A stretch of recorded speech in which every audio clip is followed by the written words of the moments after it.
देवोत्थनी एकादशी के दिन भगवान विष्णु 4 महीने के योग निद्रा से जागते हैं और उसी दिन खाटू श्याम जन्मोत्सव खाटू श्याम बर्थडे की धूम रहती है।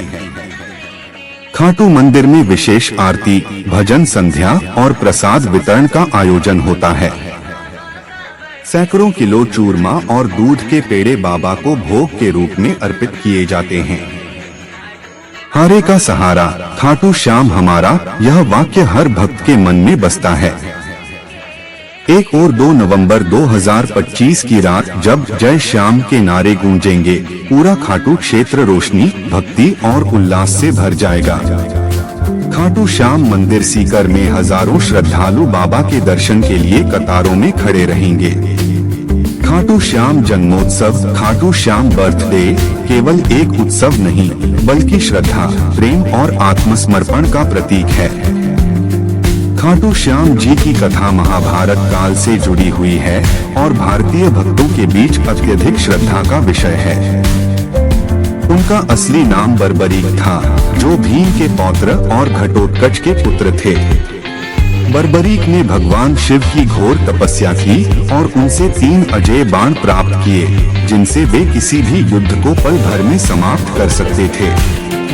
महाभारत के युद्ध के समय बर्बरीक ने वचन लिया था कि वे उस पक्ष का साथ देंगे जो युद्ध में हार रहा होगा।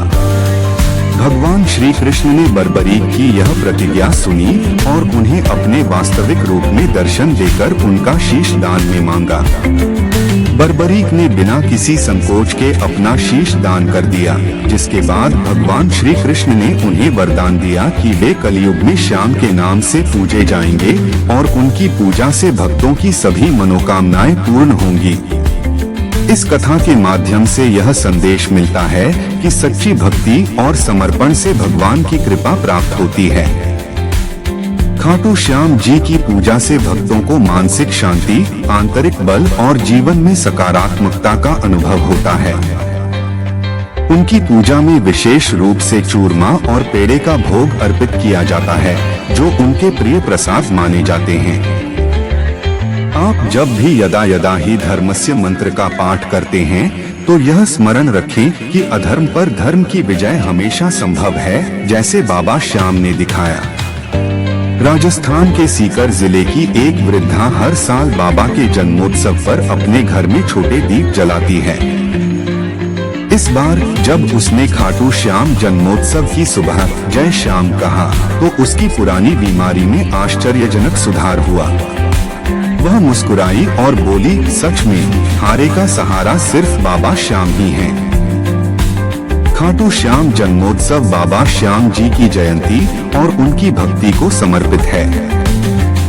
यह पर्व श्रद्धा, भक्ति और समर्पण का प्रतीक माना जाता है। इस दिन मंदिरों में विशेष आरती, भजन संध्या और प्रसाद वितरण होता है। लाखों भक्त बाबा श्याम के दर्शन करते हैं और चूरमा व पेड़े का भोग अर्पित करते हैं। आप घर पर दीपक जलाएं, भोग तैयार करें और जय श्याम का जप करें। भजन सुनकर और प्रसाद अर्पित करके आप भी इस पावन पर्व को धूमधाम से मना सकते हैं।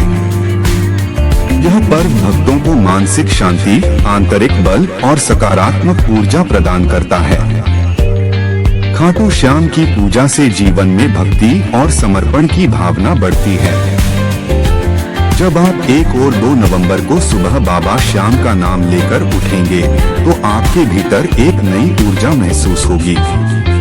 आप मंदिर न भी जा सकें, तो घर पर दीपक जलाएं, भोग लगाएं और जय श्याम का जप करें।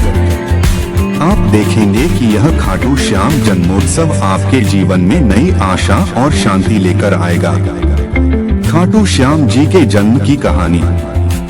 बाबा श्याम के जन्म से जुड़ी पौराणिक कथा है, जिसका संबंध महाभारत काल से है।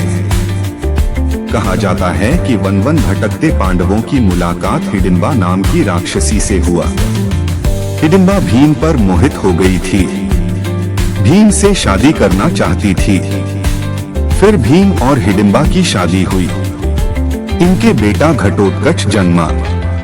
फिर घटोत्कच के बेटा बर्बरीक हुआ। बर्बरीक को देवी के वरदान से 3 दिव्य बाण प्राप्त हुए थे। खास बात थी कि वे बाण अपना लक्ष्य भेद कर वापस लौट आते थे। महाभारत के दौरान बर्बरीक युद्ध देखने के इरादे से कुरुक्षेत्र आ रहा था। श्री कृष्ण जानते थे कि अगर बर्बरीक युद्ध में शामिल हुआ तो परिणाम पांडवों के विरुद्ध होगा। बर्बरीक को रोकने के लिए श्री कृष्ण गरीब ब्राह्मण बनकर बर्बरीक के सामने आए। अनजान बनते हुए श्री कृष्ण ने बर्बरीक से पूछ कि तुम कौन हो और कुरुक्षेत्र क्यों जा रहे हो। जवाब में बर्बरीक ने बताया कि वह एक दानी योद्धा है जो अपने एक बाण से ही महाभारत युद्ध का निर्णय कर सकता है। श्री कृष्ण ने उसकी परीक्षा लेनी चाहिए तो उसने एक बाण चलाया जिससे पीपल के पेड़ के सारे पत्तों में छेद हो गया। एक पत्ता श्री कृष्ण के पैर के नीचे था, इसलिए बाण पैर के ऊपर ठहर गया। श्री कृष्ण बर्बरीक की क्षमता से हैरान थे और किसी भी तरह से उसे युद्ध में भाग लेने से रोकना चाहते थे। इसके लिए श्री कृष्ण ने बर्बरीक से कहा कि तुम तो बड़े पराक्रमी हो, मुझ गरीब को कुछ दान नहीं दोगे। बर्बरीक ने जब दान मांगने के लिए कहा तो श्री कृष्ण ने बर्बरीक से उसका शीश मांग लिया। बर्बरीक समझ गया कि यह ब्राह्मण नहीं कोई और है और वास्तविक परिचय देने के लिए कहा। श्री कृष्ण ने अपना वास्तविक परिचय दिया तो बर्बरीक ने खुशी खुशी शीश दान देना स्वीकार कर लिया। रात भर भजन पूजन कर फाल्गुन शुक्ल द्वादशी को स्नान पूजा करके बर्बरीक ने अपने हाथ से अपना शीश श्री कृष्ण को दान कर दिया। शीश दान से पहले बर्बरीक ने श्री कृष्ण से युद्ध देखने की इच्छा जताई थी, इसलिए श्री कृष्ण ने बर्बरीक के कटे शीश को युद्ध अवलोकन के लिए एक ऊंचे स्थान पर स्थापित कर दिया। युद्ध में विजय श्री प्राप्त होने पर पांडव विजय का श्रेय लेने हेतु वाद विवाद कर रहे थे। तब श्री कृष्ण ने कहा कि इसका निर्णय बर्बरीक का शीश कर सकता है। बर्बरीक के शीश ने बताया कि युद्ध में श्री कृष्ण का सुदर्शन चक्र चल रहा था, जिससे कटे हुए वृक्ष की तरह योद्धा रणभूमि में गिर रहे थे। द्रौपदी महाकाली के रूप में रक्त पान कर रही।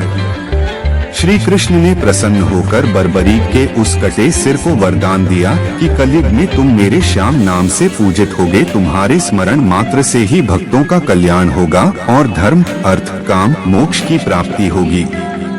जय श्री श्याम देवाय नमः।